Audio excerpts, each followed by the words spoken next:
Hello बच्चों, तो आज हम देखने जा रहे हैं 10th क्लास की प्रोबेबिलिटी के बेसिक कॉन्सेप्ट को लेकर के। अगर आप बोर्ड एग्जाम देने जा रहे हैं तो इस वीडियो को देखकर जरूर जाएं। इस कॉन्सेप्ट के ऊपर प्रोबेबिलिटी का एक क्वेश्चन आपको एग्जाम में देखने को जरूर मिलेगा। तो बच्चों, हम स्टार्ट करने वाले हैं प्रोबेबिलिटी के कॉन्सेप्ट को। तो सबसे पहले हम बात करते हैं कि प्रोबेबिलिटी क्या होती है, व्हाट इज द प्रोबेबिलिटी, कि अगर प्रोबेबिलिटी होती क्या है। अगर हम इसके बारे में बात करें तो प्रोबेबिलिटी का मतलब होता है किसी भी चीज़ की पॉसिबिलिटी को फाइंड आउट करना। किसी भी चीज़ की पॉसिबिलिटी को फाइंड आउट करने के लिए हम जो कॉन्सेप्ट पढ़ते हैं उसी का नाम है प्रोबेबिलिटी। बच्चों, इस प्रोबेबिलिटी के अंदर अगर हम मैथमेटिक्स की डेफिनेशन से बात करें तो लिखा है the branch of mathematics that measure of uncertainty and the occurrence of event and outcomes. तो बच्चों, यहाँ पे हम बात करते हैं अनसर्टेनिटी की बात करते हैं और बात करते हैं इवेंट एंड आउटकम्स से रिलेटेड। तो बच्चों, आउटकम्स क्या होता है, what is the outcomes, what is the event. अगर मैं आउटकम्स की बात करूं तो आउटकम्स का मतलब होता है total number of outcomes, total number of outcomes. और अगर मैं बात करूं इवेंट को लेकर के बच्चे, तो इवेंट का मतलब होता है number of favourable outcomes. Basically outcomes का मतलब है, सपोज दैट अगर मैं एक डाइस को थ्रो करूंगा तो डाइस को थ्रो करने पे जो टोटल वैल्यूज आती है वो आती है 1, 2, 3, 4, 5 एंड 6। तो इसका मतलब इसके जो टोटल आउटकम्स होंगे उसी को यहाँ पे आउटकम्स की बताया गया है। इसके साथ ही अगर हम बात करें इवेंट को लेकर के, तो इवेंट का मतलब है नंबर ऑफ फेवरेबल आउटकम्स, यानी जिसकी प्रोबेबिलिटी मुझे क्वेश्चन में फाइंड आउट करनी होती है उसी को हमने क्या नाम दिया बच्चों, इवेंट नाम दिया हुआ है। कुछ हमारे पास टाइप्स के इवेंट होते हैं, जैसे इसके अंदर बात किया गया इम्पॉसिबल इवेंट। इम्पॉसिबल इवेंट का मतलब है ऐसे इवेंट जो पॉसिबल ना हो। जैसे डाइस के अंदर नंबर ग्रेटर देन 7, क्या डाइस के अंदर नंबर ग्रेटर देन 7 हो सकता है? सिंगल डाइस के अंदर नंबर ग्रेटर देन 7 पॉसिबल नहीं है, इसलिए इसे बोला गया है इम्पॉसिबल इवेंट। इसी प्रकार से बच्चों है हमारे पास event chances. Event and chance का मतलब होता है कि किसी भी वैल्यूज के क्या चांसेस है आने के। जैसे कॉइन है, कॉइन के अंदर हेड और टेल आने के क्या चांसेस होते हैं। इस हेड आने के चांस जो होते हैं हमारे पास वो होते हैं सिंगल कॉइन में 50% और टेल में होते हैं 50%। तो इस प्रकार से हमारे पास कुछ वैल्यूज है जिसके बारे में इसके अंदर बताई गई है हमें। इसी प्रकार से अगर हम देखें अगले कॉन्सेप्ट को, तो हमारे पास है possible number of outcomes. Possible number of outcomes का मतलब है बच्चे यहाँ पे, इसको हम बोलते हैं टोटल नंबर ऑफ आउटकम्स। कभी भी आपके एग्जाम में पॉसिबल आउटकम्स आ जाए, इसी को दूसरा नाम दिया गया total number of outcomes. Total number of outcomes को फाइंड आउट करने के लिए ही हम इस कॉन्सेप्ट को जानते हैं पॉसिबल आउटकम्स को। तो बच्चों क्या बोला गया था, chance of something will happen, जिसकी पॉसिबिलिटी हो सकती है उसको हमने बोला गया आउटकम्स।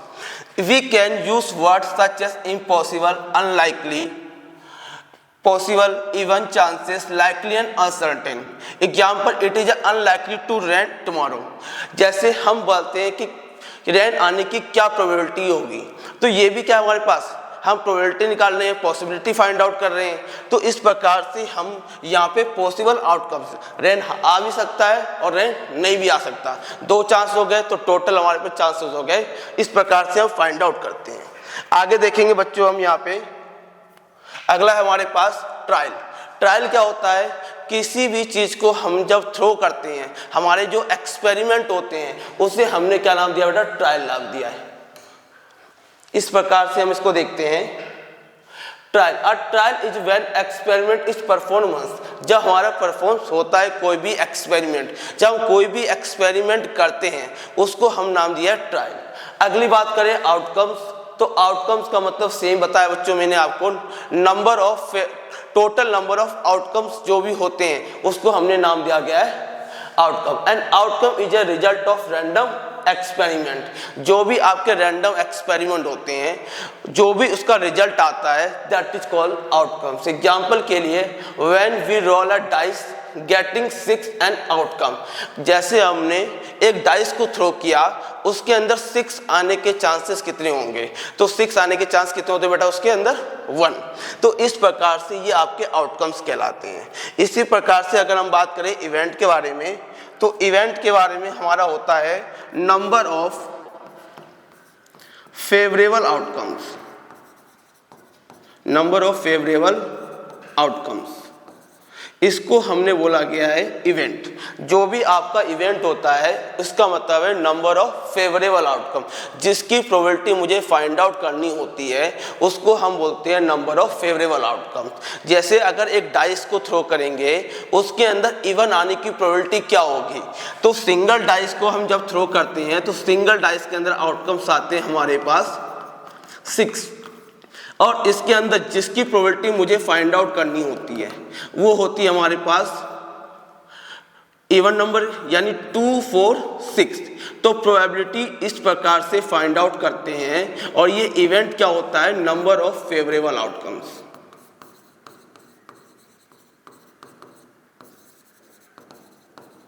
ओके बच्चों, आगे देखते हैं हम। इसके आगे हम बात करें एलिमेंट्री इवेंट्स के बारे में। तो एलिमेंट्री इवेंट्स के बारे में बात करेंगे हम। एलिमेंट्री इवेंट्स क्या होते हैं? An event having only one outcome. ऐसे इवेंट जिसके क्या हो, एक ही आउटकम्स होते हैं, उसे बोलते हैं हम एलिमेंट्री इवेंट। जब हम किसी भी कॉइन को, कार्ड्स को या डाइस को थ्रो करते हैं, और उसके अंदर अगर मेरे सिंगल आउटकम्स आते हैं, तो दैट मीन्स एलिमेंट्री इवेंट। और इसको हम बोलते हैं सिंपल इवेंट के नाम से। किस नाम से जानते हैं बेटा? सिंपल इवेंट के नाम से भी हम इसको जानते हैं। That is also called the simple event. जैसे बच्चों, अगर मैंने डाइस थ्रो किया, तो डाइस के अंदर टोटल सिंगल डाइस को थ्रो करने पे जो हमारे आउटकम्स आएंगे वो है 6। और इसके अंदर अगर आपसे पूछा जाए, बताओ इवन 3 की प्रोबेबिलिटी क्या होगी? तो 3 हमारे पास कितनी बार आ रहा है बेटा? 3 आ रहा है हमारे पास 1 टाइम। तो 3 अगर 1 टाइम्स आ रहा है, तो इसका मतलब मेरे यहाँ पे 3 के चांस कितने हैं? 1। हमसे पूछा जाए 4 के चांस कितने हैं? 4 के चांस है 1। 5 के चांस कितने हैं हमारे पास? ये भी 1 टाइम्स आ रहा है। तो जहाँ पे आपके जो आउटकम्स निकल के आ रहे हैं, जो आपके फेवरेबल आउटकम्स निकल के आ रहे हैं, वो कितनी बार निकल के आ रहे हैं? 1 टाइम निकल के आ रहे हैं। सिंगल एलिमेंट निकल के आ रहे हैं। तो इसी को हमने क्या नाम दिया है बच्चों? Elementary event.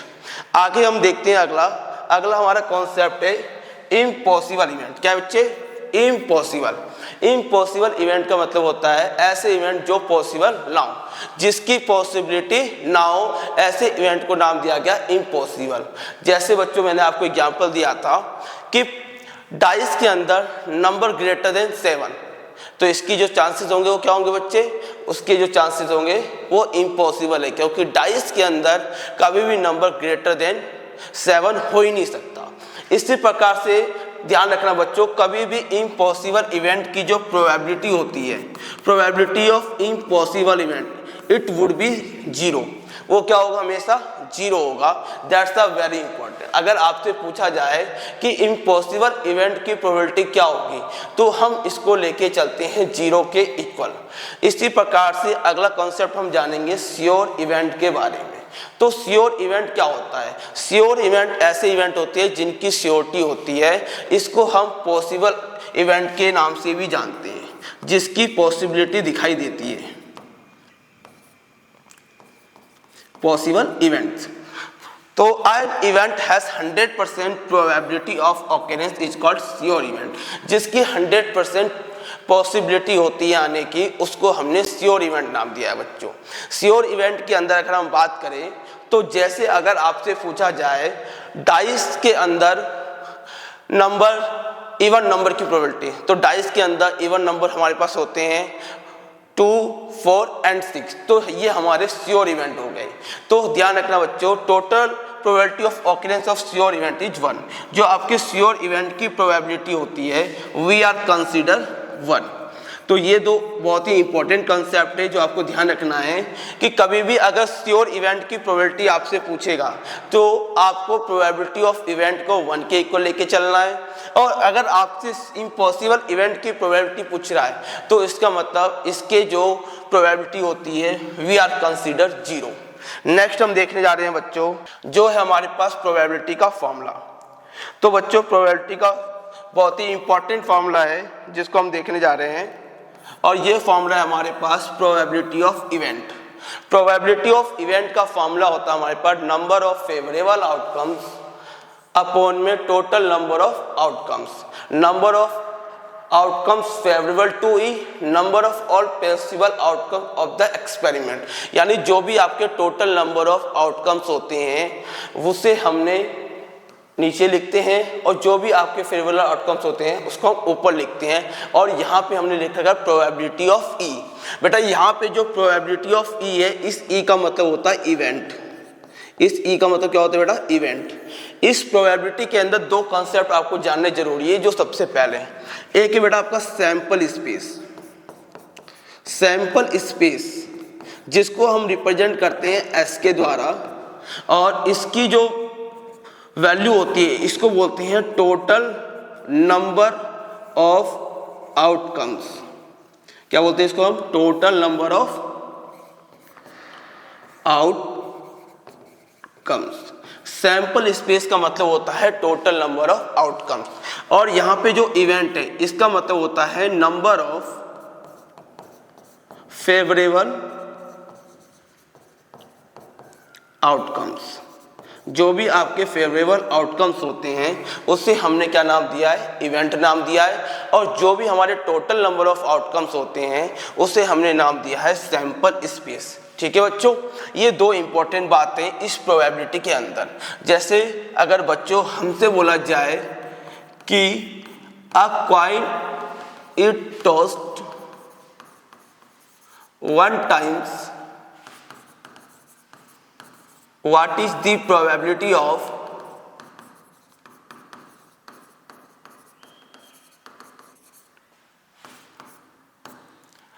हेड? हमें किसकी प्रोबेबिलिटी निकालनी है? हेड की। अगर कॉइन को थ्रो किया है हमने, अगर कॉइन को एक बार थ्रो किया है तो उस कंडीशन में सैंपल स्पेस निकालेंगे तो 2 की पावर 1, इट मीन्स हमारे पास दो वैल्यू आएगी हेड और टेल। ये हमारे सैंपल स्पेस हो गए। इवेंट हो गया हमारे पास हेड, क्योंकि हमें किसकी प्रोबेबिलिटी निकालनी है बच्चों? हमें प्रोबेबिलिटी निकालनी है यहाँ पे, हमें प्रोबेबिलिटी निकालनी है हेड की। तो हेड की प्रोबेबिलिटी निकालने के लिए इस कंडीशन में जो मेरा फेवरेबल आउटकम्स हो जाएगा वो आपका इवेंट हेड हो जाएगा। तो अकॉर्डिंग टू दिस जब मैं फॉर्मूला अप्लाई करूंगा इस कंडीशन में जो भी मेरा फेवरेबल आउटकम्स है that is head only 1 outcomes, और टोटल आउटकम्स है मेरे पास 2। तो इस प्रकार से हम फॉर्मूले को अप्लाई करते हैं क्वेश्चंस के अंदर। अगला कंसेप्ट देखने जा रहे हैं बच्चों इसी के साथ ही। नेक्स्ट हमारे पास sum of all probability of all the event. Probability of event की अगर हम बात करें बच्चों तो ध्यान रखना probability of event, probability of event plus probability of not event, probability of event plus probability of not event that will be equal to 1। इसकी जो प्रोबेबिलिटी का सम होता है ये किसके इक्वल होता है बेटा? 1 के इक्वल होता है। Probability of event plus probability of not event is equal to 1। या हम यहाँ पे ये कह सकते हैं probability of favourable outcomes, probability of favourable outcomes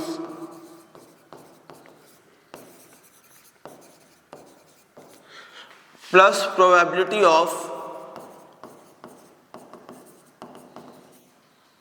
unfavourable outcomes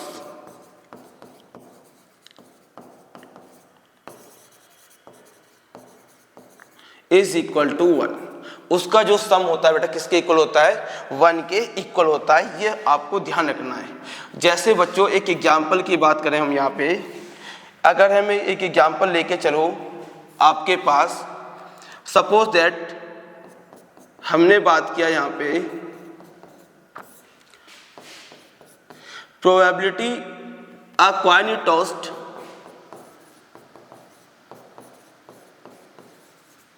one times, what is the probability of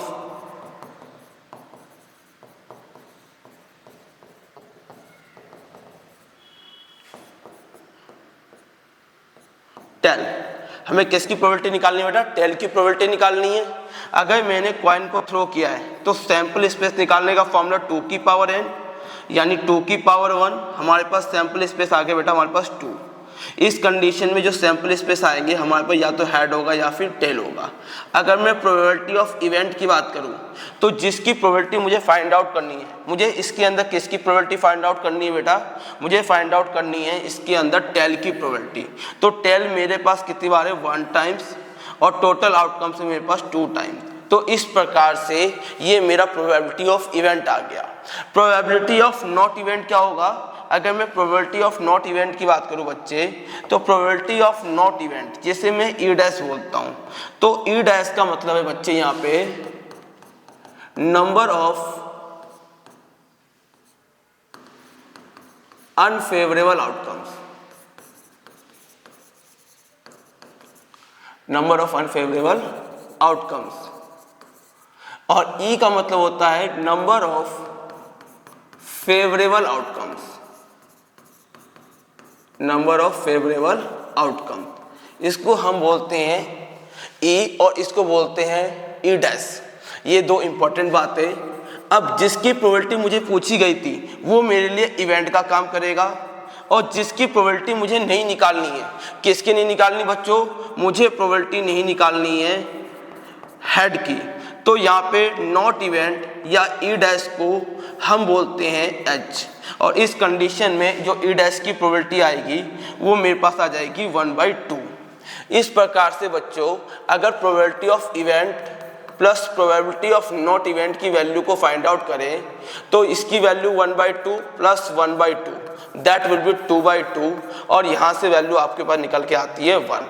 तो इस प्रकार से बच्चों आपको ये ध्यान रखना है कि probability of event plus probability of not event will be equal to 1। That's a very important formula कि प्रोबेबिलिटी ऑफ इवेंट और प्रोबेबिलिटी ऑफ नॉट इवेंट की जो वैल्यू होती है वो किसके इक्वल होती है बेटा? 1 के इक्वल होती है। ये बात आप इंपॉर्टेंट अच्छे से याद रखेंगे। That's a very important. Okay, तो नेक्स्ट स्लाइड में हम कंटिन्यू करते हैं। इसके बाद अगला हमारे पास है टॉसिंग ए कॉइन। अब हम बच्चे बात करने जा रहे हैं टॉसिंग ए कॉइन के बारे में। कॉइन को टॉस करने से पहले कुछ चीज़ों को हम जान लेते हैं कि कभी भी प्रोबेबिलिटी ऑफ इवेंट की जो वैल्यू आती है वो लाई करती है 0 से 1 के बिटवीन। हमेशा जो प्रोबेबिलिटी का आंसर आएगा वो लाई करेगा 0 से 1 के बिटवीन। ये एक इम्पॉर्टेंट कॉन्सेप्ट है, इसको आप ध्यान रख लें। इसी प्रकार से अगर पूछा जाए प्रोबेबिलिटी ऑफ नॉट इवेंट की वैल्यू, तो probability of not event also ये भी किसके इक्वल होता है? ये भी 0 से 1 के बिटवीन ही लाई करता है। ठीक है बच्चों, इसके बाद हम बात करने वाले हैं कॉन्सेप्ट ऑफ कॉइन को लेकर के कि कॉइन के कॉन्सेप्ट को कैसे काम करते हैं। हमें पता इस कॉइन के अंदर जब एक कॉइन को टॉस किया जाता है तो उस कंडीशन में आपके पास हेड और टेल निकल के आते हैं, है ना। एक कॉइन के अंदर अगर सिंगल कॉइन को टॉस करेंगे तो उसके अंदर आपके पास हेड वैल्यूज होगी और आपके पास टेल वैल्यू होगी। तो अगर कभी भी कॉइन के अंदर सैंपल स्पेस निकालना हो, सैंपल स्पेस फाइंड आउट करने का फॉर्मूला होता है कॉइन के अंदर 2 की पावर n। बेटा यहाँ पे n होता है आपके पास number of throw the coin, throw the coin कि हमने कॉइन को कितनी बार थ्रो किया है इसके बारे में बात करते हैं। अगर बच्चों मैंने किया 1 टाइम थ्रो, कितने time? If we have throw 1 times, तो अगर मैंने 1 टाइम्स थ्रो किया है तो इसका मतलब होता है सैंपल स्पेस 2 की पावर 1 दैट विल बी 2। कितना आगे बेटा आपके पास? 2। इस 2 को फाइंड आउट करने का तरीका है कि जितनी बार आपके पास यहाँ लिखा हुआ है, अगर मैं कॉइन को थ्रो करूँगा तो उसके अंदर दो चांसेस निकल के आते हैं, एक हेड और एक टेल। तो इस प्रकार से यहाँ पे हेड और टेल लिख दिया। और दूसरा तरीका है अदर मेथड, जो आपको ध्यान रखना है कि जितने आउटकम्स यहाँ आएंगे टोटल उसका हाफ कर दो। 2 का हाफ करेंगे तो क्या आएगा बेटा 1। तो अगर 1 आया है तो एक बार आप हेड लिखो और एक बार टेल लिखो। इसके बाद 2 का हाफ 1 होता है तो एक बार हेड और एक बार टेल लिखने से जो आपके पास टोटल वैल्यू आई है वो एक बार हेड और एक बार टेल निकल के आया है, और इस प्रकार से ये आउटकम्स की वैल्यू आई है। अगले बात करेंगे नेक्स्ट स्लाइड के अंदर।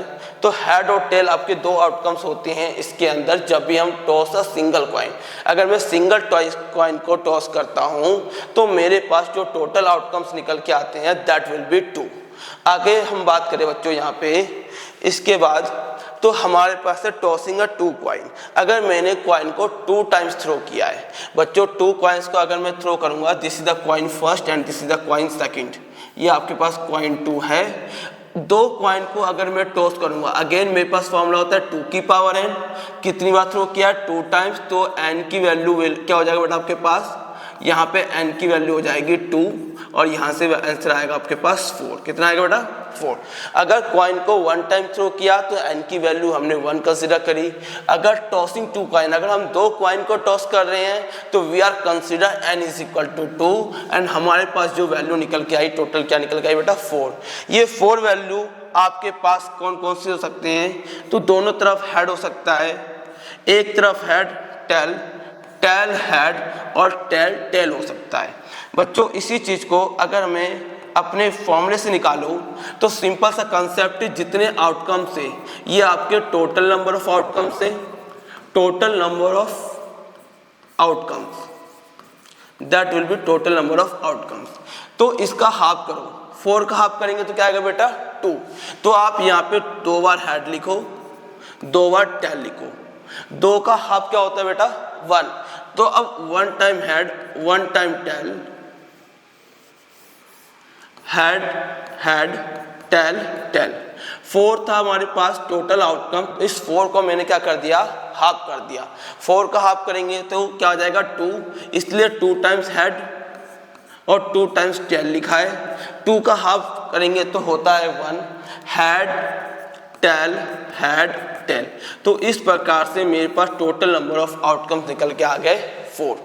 इसी प्रकार से बच्चों हम जानेंगे अगले कॉन्सेप्ट के बारे में, जो कि है टॉसिंग अ 3 कॉइन। अगर मैंने 3 बार कॉइन को थ्रो किया है तो अब हम एक साथ कॉइन फर्स्ट, कॉइन सेकंड और कॉइन थर्ड को एक साथ टॉस करने वाले हैं। तो बच्चों अगर मैं कॉइन को एक साथ टॉस करूंगा 3 कॉइन को, तो उसको निकालने के लिए हमारे पास है कंसेप्ट जिसे बोलते हैं ट्री डायग्राम। क्या क्या है हमारे पास, 3 कॉइन को सबसे पहले हमने कॉइन फर्स्ट थ्रो किया, this is the coin first. Coin first को अगर मैंने थ्रो किया यहाँ पे, सपोज दैट कॉइन फर्स्ट है मेरे पास, इस कॉइन के अंदर या तो हेड आ सकता है या फिर टेल आ सकता है। अगेन कॉइन जब हम थ्रो करेंगे तो हेड आ सकता है या टेल आ सकता है। इसके बाद अगर कॉइन थ्रो करेंगे तो हेड या टेल आ सकता है, और अगेन टॉस किया तो इस प्रकार से हेड या टेल की वैल्यू निकालिए, ये ट्री डायग्राम के थ्रू। बट मैं आपको डायरेक्ट मेथड बता रहा हूँ, कॉइन में जब भी आपको 3 बार सैंपल स्पेस निकालना हो या 3 या 3 से ज़्यादा के लिए, सीधा सा कॉन्सेप्ट बेटा आपका क्या करेंगे आप, इसके अंदर सपोज दैट अगर मुझे थ्रो करना है 3 टाइम्स, कॉइन टॉस्ड 3 टाइम्स, तो इसके अंदर आपका सैंपल स्पेस निकालने के लिए 2 की power n that will B 2 की पावर 3। कितना हो जाएगा 2 इंटू 2 इंटू 2, ये हो जाएगा बेटा आपके पास 8। कितना हो जाएगा 8। इस 8 को फाइंड आउट करने के लिए आप क्या करेंगे, इस 8 का हाफ करो। इस 8 का हाफ करोगे तो कितना होता है 4। तो पहले 4 टाइम्स हेड लिखो, फिर 4 टाइम्स टेल लिखो, फिर 4 का हाफ करेंगे तो 2 times head, 2 times tail, 2 times head 2 times tail. 2 का हाफ करेंगे तो head tail head tail head tail head tail. इस प्रकार से मैं सैंपल स्पेस फाइंड आउट कर सकता हूँ अपने कॉइन के। अगर मुझे 3 बार हो, 3 से ज़्यादा बार, 4 टाइम्स हो, 5 टाइम्स हो, हम सैंपल स्पेस को बहुत ही इजीली फाइंड आउट कर सकते हैं इस कॉन्सेप्ट के द्वारा। बच्चों अगर मुझे फाइंड आउट करना हो, सपोज दैट मेरे को बोल दिया गया कॉइन को थ्रो किया गया है, कॉइन इज टॉस्ड 4 टाइम्स। कितने टाइम बच्चों? If coin is tossed 4 times, तो अगर मेरे को इसकी प्रोबेबिलिटी निकालनी है, कॉइन को थ्रो किया गया है 4 टाइम्स,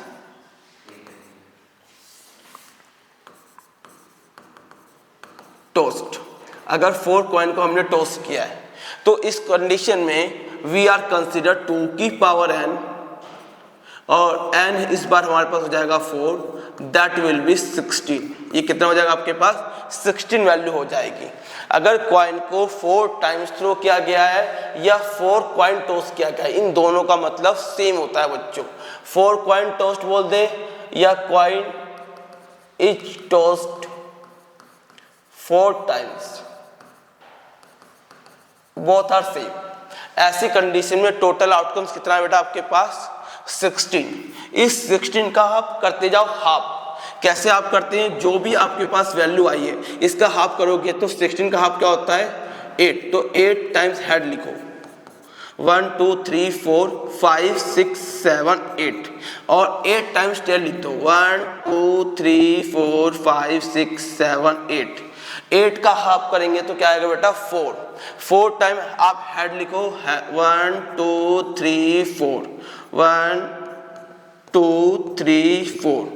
इसी प्रकार से 1 2 3 4, 1 2 3 4। ये अब हमने टोटल आउटकम्स हमारे पास थे 16। इस 16 का हमने पहले किया हाफ किया तो 8 टाइम्स हेड 8 टाइम्स टेल। इसका 8 का भी हाफ किया, 4 times head 4 times tail, 4 times head 4 times tail. 4 का भी हाफ करेंगे तो होगा हमारे पास 2। तो अब हम लिखने वाले हैं 2 times head 2 times tail, 2 times head 2 times tail, 2 times head 2 times tail, 2 times head 2 times tail. अब 2 का हाफ होता है 1। तो इस प्रकार से एक बार आ जाएगा head tail head tail head tail head tail head tail head tail head tail head tell. तो आपका सैंपल स्पेस निकल के आ गया। अगर कॉइन को हम 4 टाइम्स थ्रो करते हैं तो इस प्रकार से हमने सैंपल स्पेस निकाल के दिखाया है। बच्चों आपके सीबीएसई के क्लास 10th में मैक्सिमम कॉइन को हम 4 टाइम्स थ्रो करके क्वेश्चन आ सकता है, उससे ज़्यादा बार नहीं आ सकता। तो कभी भी अगर आपको सैंपल स्पेस निकालना हो कॉइन का तो सिंपल सा कंसेप्ट है, टोटल नंबर आउटकम्स को हाफ करते जाओ। कब तक करना है? 1 टाइम्स तक, कि जब तक मैं 1 टाइम्स ना लिख दूँ। जैसे मेरा ये 16 था बेटा, तो इस 16 को सबसे पहले मैंने क्या किया, इस 16 को मेरे पास टोटल आउटकम 16 थे, इसको हाफ किया तो 8 टाइम्स हेड लिखा, 8 टाइम्स टेल लिखा, फिर 8 का हाफ किया तो क्या हो गया 4, 4 टाइम्स हेड 4 टाइम्स टेल, फिर 4 टाइम्स हेड 4 टाइम्स टेल लिख रखा है। इसी प्रकार से 4 का हाफ होता है 2, तो 2 टाइम्स हेड 2 टाइम्स टेल वाली रो है ये। इसके बाद होता है हमारे पास 2 का हाफ 1, तो head tail head tail head tail. इस प्रकार से हमने कॉइन के सैंपल स्पेस को फाइंड आउट किया है। आगे देख रहे हैं बच्चों हम अगले कॉन्सेप्ट की तरफ। तो बच्चों ये हमारे ट्री डायग्राम के थ्रू इसको हमने करके दिखाया हुआ है यहाँ पे। इसी को कॉइन्स के कॉन्सेप्ट को हमने किस कॉन्सेप्ट से देखा? ट्री डायग्राम के थ्रू। ट्री डायग्राम के थ्रू हमने सपोज दैट कॉइन लिया, इस कॉइन फर्स्ट को जब हम थ्रो करेंगे तो वैल्यू आपके पास आ सकती है या तो हेड या फिर टेल। जब हमने गया, अब इस कंडीशन में कॉइन को जब मैं दोबारा थ्रो करूंगा, तो जब मैं दोबारा थ्रो करूंगा इस कंडीशन में अगेन हेड या टेल आ सकता है, इसके साथ भी हेड या टेल आ सकता है अगेन। अब इसके साथ ये मेरा कॉइन नंबर सेकंड हो गया।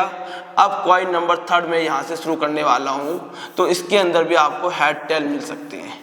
तो इस प्रकार से आपके आउटकम्स टोटल सैंपल स्पेस यहाँ निकल के आए हैं। लेकिन मेरी आपसे गुजारिश है कि आप इस कंसेप्ट को सीख के जाएं कि कभी भी अगर आपको सैंपल स्पेस निकालना हो कॉइन के अंदर तो आप सिंपल सा ये फॉर्मूला यूज करें 2 की पावर n, और जितनी बार आपको बोला गया है उतनी वैल्यू यहाँ लिखेंगे। यहाँ 3 बार बोला गया था। थर्ड कॉइन के बारे में बात करें तो टोटल आउटकम्स 8 आते हैं, इसका हाफ करते जाएंगे तो आपकी वैल्यू आ जाएगी। आगे हम बात करते हैं बच्चों नेक्स्ट।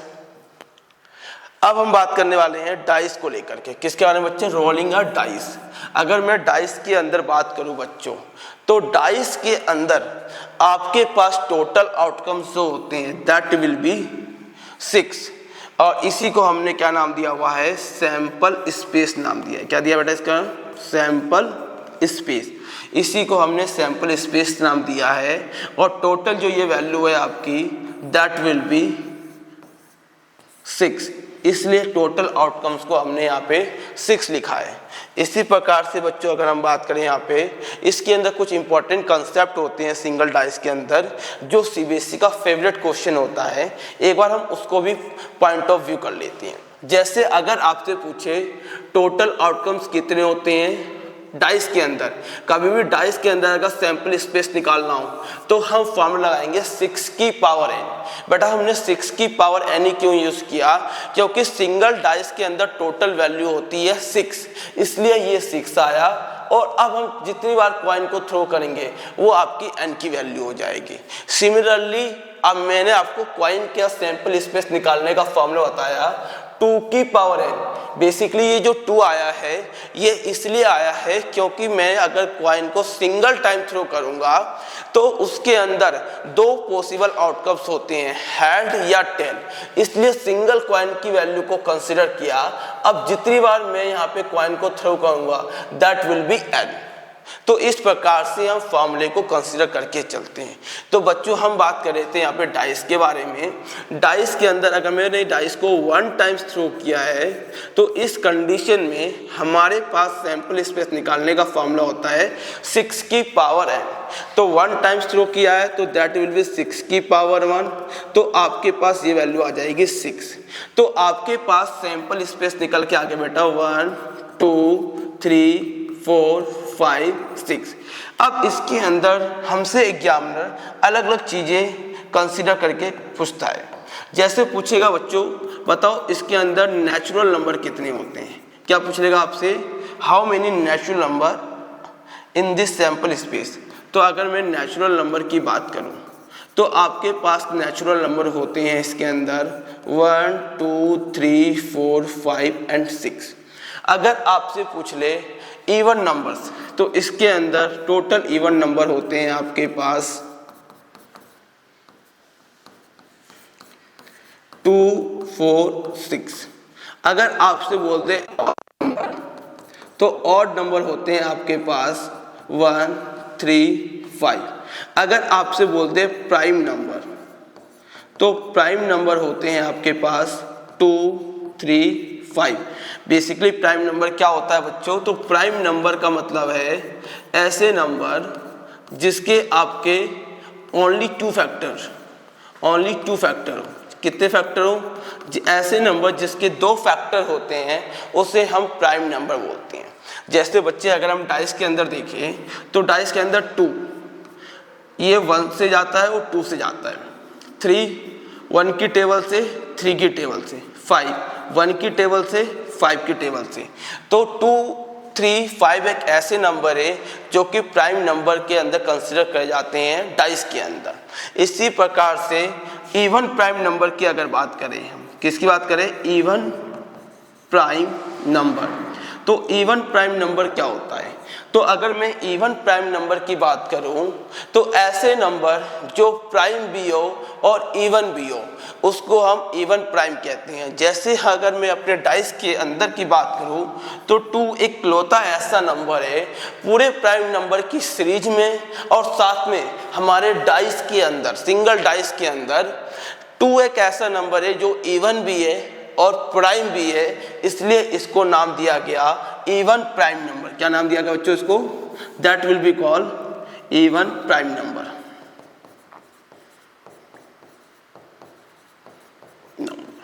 इसी प्रकार से अगर हम बात करें इसकी कंपोजिट नंबर के बारे में।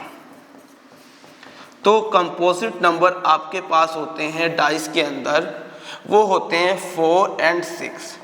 बेसिकली कंपोजिट नंबर क्या होते हैं? तो कंपोजिट नंबर की अगर बात करें तो कंपोजिट नंबर होता है आपका more than 2 factor. More than 2 factor is called prime number, composite number, sorry क्या बोलते हैं इसको? हम कंपोजिट नंबर बोलते हैं। जैसे बच्चों अगर मैं बात करूं यहां पे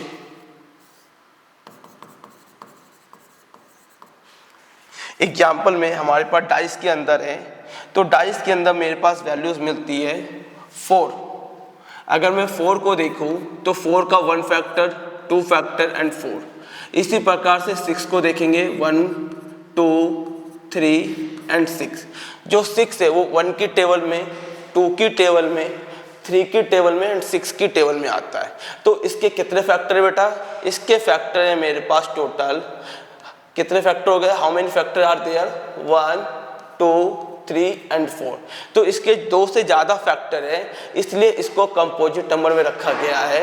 ऐसे 4 को देखें तो 1, 2, 4, इसके भी मोर देन 2 फैक्टर हैं, इसलिए इसको भी कंपोजिट नंबर में रखा गया है। तो आपके कंपोजिट नंबर कितने होते हैं बेटा? इसके अंदर ओनली 2 होते हैं सिंगल डाइस के अंदर। इसी प्रकार से अगर हम बात करें बच्चों यहाँ पे अगले कॉन्सेप्ट को लेकर के, ये हमने बात करी सिंगल डाइस के अंदर पेयरिंग ऑफ डाइस। अगर मैं बात करूँ प्रोबेबिलिटी ऑफ रोलिंग 2 डाइस, अगर मैं 2 डाइस की बारे में बात करूँ तो 2 डाइस के अंदर अगर मुझे वैल्यू निकालनी हो तो 2 डाइस के लिए हम यहाँ पे कॉन्सेप्ट लेके चलते हैं सैंपल स्पेस के लिए। सैंपल स्पेस के लिए 6 की पावर n क्या लेके चलेंगे बच्चों? 6 की पावर n। और n क्या होता है? Number of throw the dice. कितनी बार थ्रो किया हमने? 2 टाइम्स थ्रो किया है, इसलिए आपके टोटल आउटकम्स कितने हो गए? 36। इस 36 को निकालने का ये पूरा तरीका है आपका 1 1 1 2 1 3 1 4 1 5 1 6। हमने क्या किया? पहले सिंगल डाइस को हमने यहाँ पे रखा, ये डाइस फर्स्ट है और ये हमारा डाइस सेकंड है।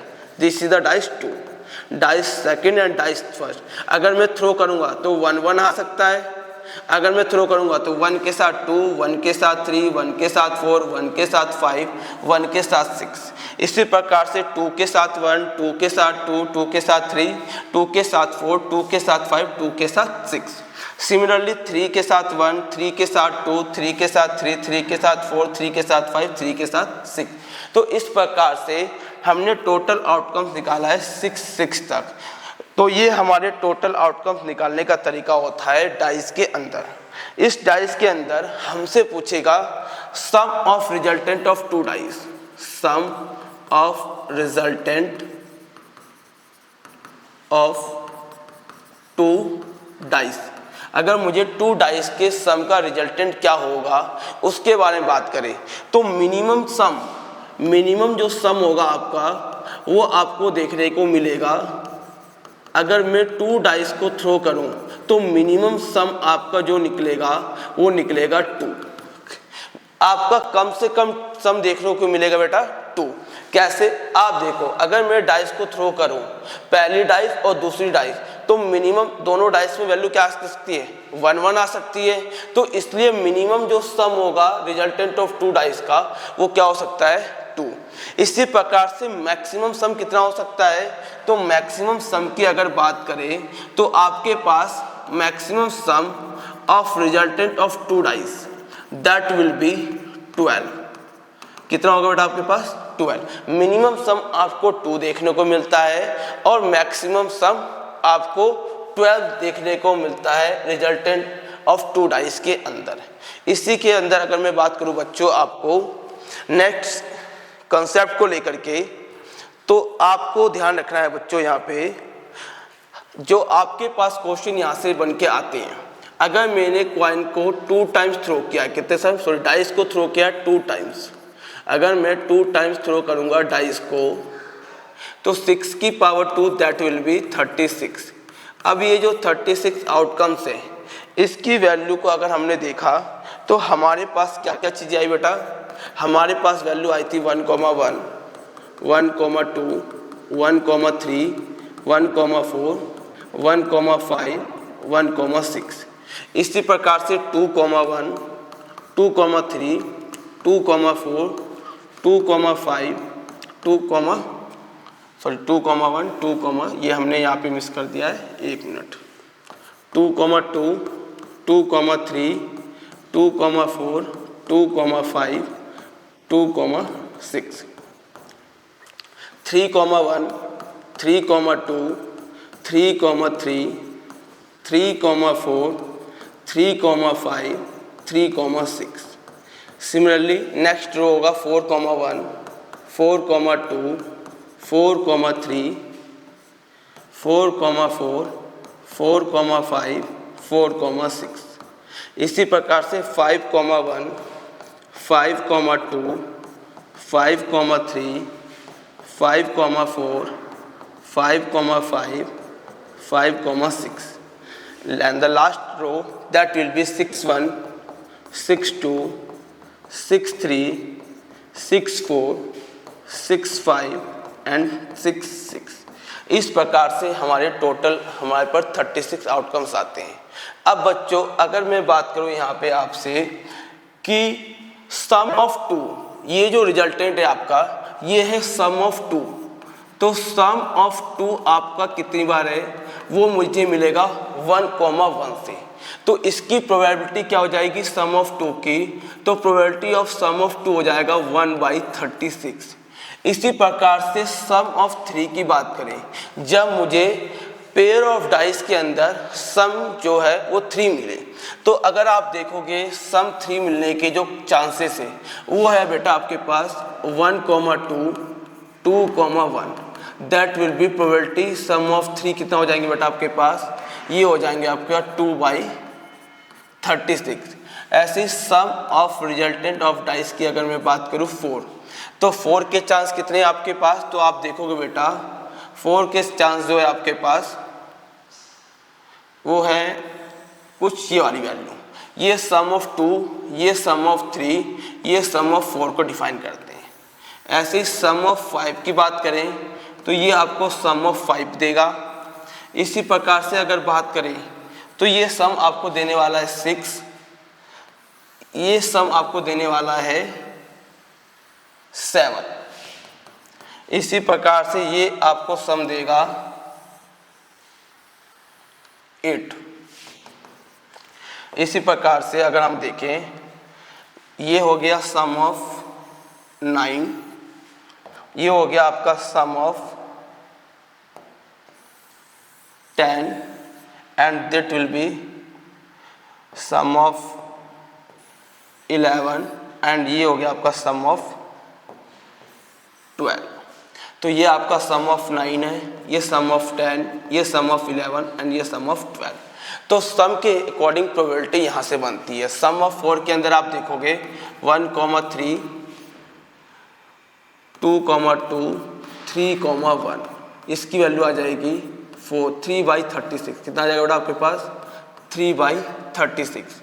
सम ऑफ 4 की बात करें हम यहाँ पे, सॉरी सम ऑफ 5 की बात करते हैं हम, तो सम ऑफ 5 आपके पास आ जाएगा, ये हो जाएगा बेटा आपके पास कौन कौन सी वैल्यू है 5, तो ये हो जाएगा 3,2, 2,3, 1,4, 4,1। तो आपके पास टोटल वैल्यू आ गई 4/36।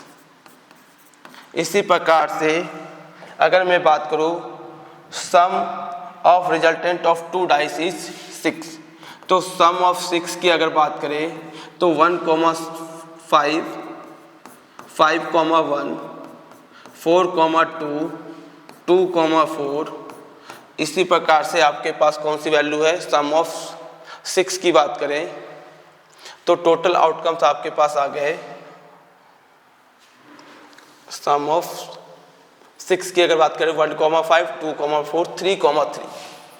तो आपके पास इसके रिजल्टेंट आ गए 5/36। तो इस प्रकार से हम सबकी प्रोबेबिलिटी को फाइंड आउट कर सकते हैं। मैक्सिमम सम आपका जो जाएगा वो मैक्सिमम सम आपको देखने को मिलेगा बेटा कितना that will be sum of 12, और सम ऑफ 12 कितने को मिलेगा आपको, दैट विल बी 6,6, और इसकी प्रोबेबिलिटी हो जाएगी 1/36। तो इस प्रकार से हम 2 डाइस को जब थ्रो करते हैं तो इसके बेस पे सीबीएसई का ये फेवरेट क्वेश्चन होता है। अगला कंसेप्ट देख रहे हैं हम यहाँ पे, दैट विल बी कार्ड। तो अब हम देखेंगे बच्चों कार्ड्स के बारे में। तो अगर हम बात करें कार्ड्स के बारे में, तो टोटल हमारे पास जो कार्ड होते हैं बेटा, वो होते हैं टोटल कार्ड होते हैं हमारे पास, दैट विल बी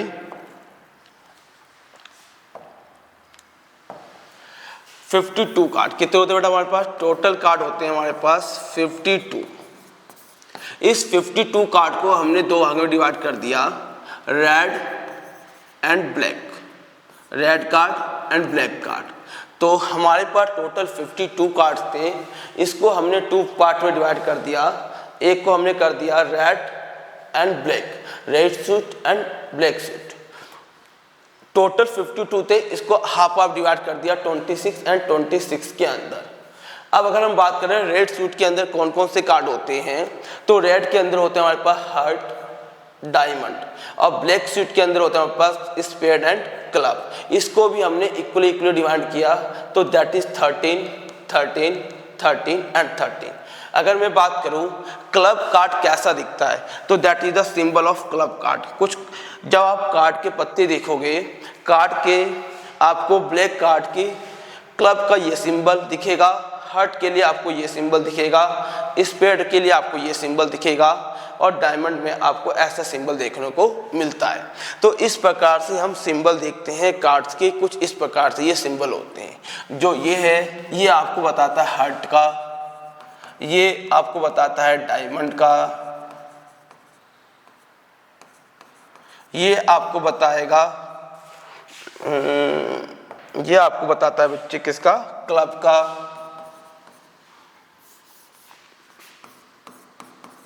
और ये आपको बताता है स्पेड का। तो इस प्रकार से आपके कार्ड होते हैं। ठीक है बच्चों, सॉरी बाय मिस्टेक, आपका ये जो होता है, ये आपका होता है स्पेड का, और ये आपका हो जाएगा क्लब का। तो इस प्रकार से ये कार्ड आपके डिफाइन होते हैं। अब हम कार्ड के बारे में और डिटेल जानते हैं कि कार्ड को कैसे डिवाइड किया जाता है। तो कार्ड को हम जानते हैं बच्चों, टोटल कार्ड आपके पास होते हैं, दैट विल बी 26। इस 26 कार्ड को हमने डिवाइड कर दिया 2 भाग में। एक कर दिया आपका ब्लैक कार्ड, एक आपका कर दिया red card. Black card and red card.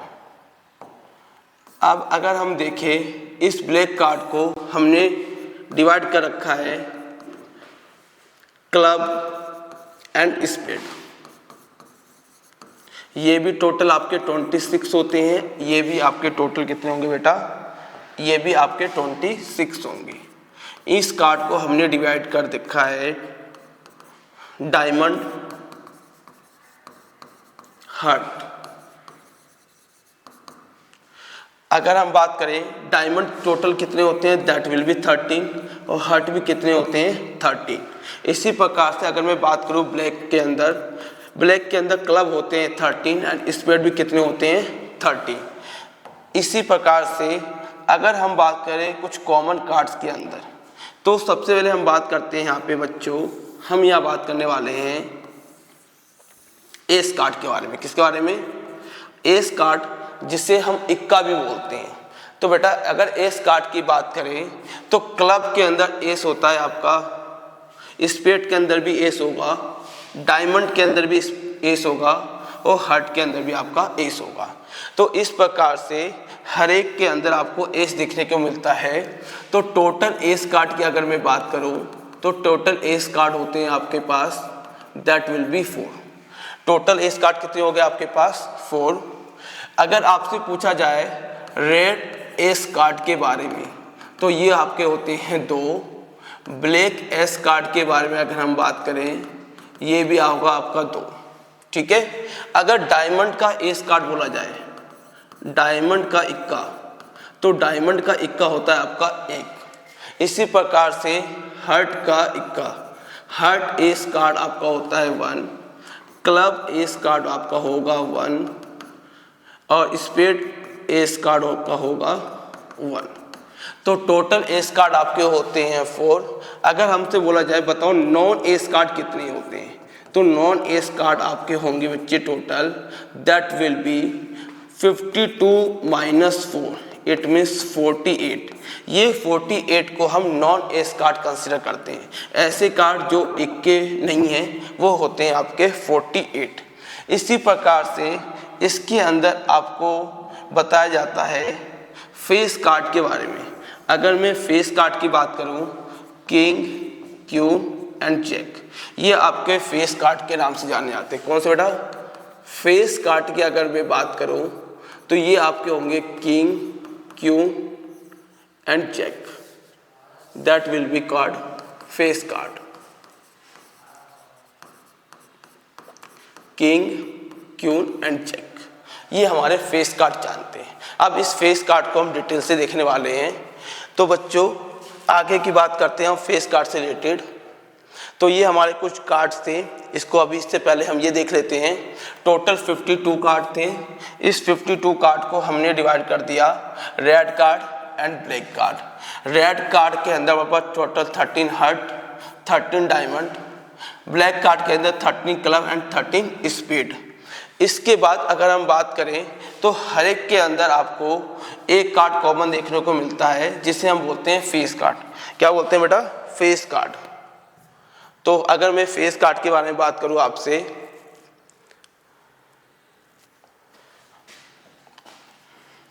तो आपके पास फेस कार्ड होते हैं total king, queen and jack. Jack या जोकर, ये आपके फेस कार्ड होते हैं और ये फेस कार्ड आपको देखने को मिलेंगे हार्ट के अंदर भी, डायमंड के अंदर भी, क्लब के अंदर भी और स्पेड के अंदर भी। ये आपके फेस कार्ड तीनों के अंदर दिखने को मिलते हैं, diamond, heart, club and spade. तो टोटल फेस कार्ड की अगर बात करूं, टोटल फेस कार्ड जो आपको बेटा होता है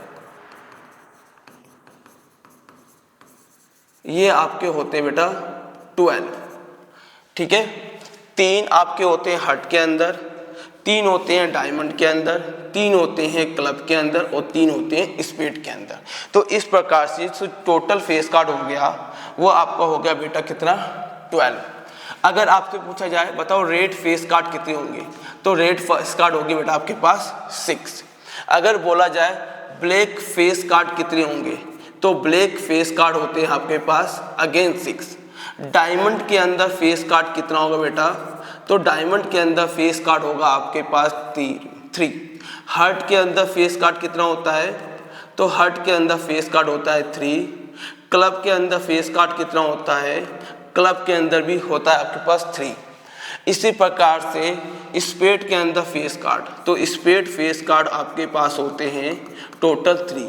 तो इस प्रकार से हमने फेस कार्ड को देखा।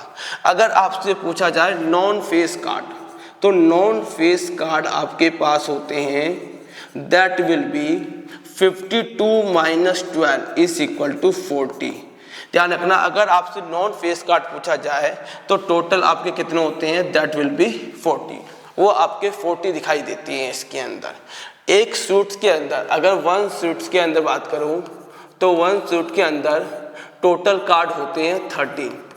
कितने होते हैं बेटा? टोटल कार्ड होते हैं 13। इस 13 के अंदर एक होता है इक्का, एक होता है किंग, क्वीन, जैक।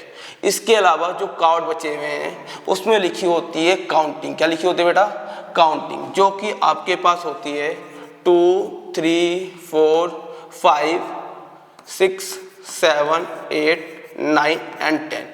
तो एक सूट आपका इस प्रकार से तैयार होता है जिसके अंदर आपके टोटल 13 कार्ड्स बनते हैं। ये आपके लिखने का तरीका होता है एक कार्ड्स को। इसी के अंदर बच्चों अगर हमसे पूछा जाए बताओ टोटल किंग कितने होंगे, तो ये रहा बेटा आपका किंग। इस किंग को अगर हम देखेंगे तो एक किंग आपका किसके अंदर होगा, हार्ट के अंदर, एक होगा डायमंड के अंदर, एक होगा क्लब के अंदर और एक होगा स्पेड के अंदर। तो टोटल किंग आपके हो गए बेटा कितने, 4। टोटल क्वीन कितनी होगी, वो भी आपको कितनी मिलेगी, 4। टोटल चेक कितने होंगे, वो भी आपको मिलेंगे 4। तो इस प्रकार से आपका आज मैंने कार्ड कॉइन प्रोबेबिलिटी के जो बेसिक कॉन्सेप्ट थे उसको क्लियर किया है, जिसके अंदर हमने फॉर्मूलेस देखे, हमने कॉइन के, कार्ड्स के और डाइस के कॉन्सेप्ट देखे। नेक्स्ट वीडियो में हम बात करेंगे इनके ऊपर सीबीएसई ने जो लास्ट 5 ईयर के क्वेश्चन पूछे हैं उसको हम देखने वाले हैं। ठीक है क्लास, थैंक्स।